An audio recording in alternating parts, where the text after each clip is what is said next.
শোনেন, সরকার স্বীকার করে না যে সরকারের অভাব আছে, স্বীকার করে। সরকার সংসদে বলে কি যে আমাদের তেল আছে, ওইদিন আমি জিজ্ঞাসছিলাম না যে আপনি স্বীকার করেন সমস্যা আছে কি আছে না, বললাম না সংসদে। নাম কি আপনার? আচ্ছা আচ্ছা, এখন সরকার যেহেতু স্বীকার করে না, কিন্তু সারাদিন কারেন্ট থাকে না, আমরা এই কারণে একটা মোমবাতি করে দিই।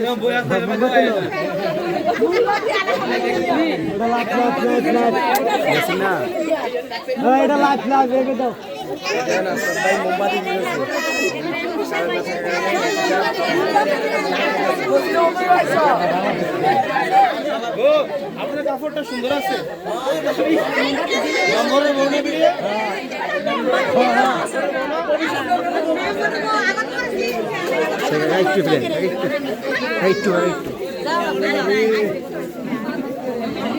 বাচ্চাদের না, আমরা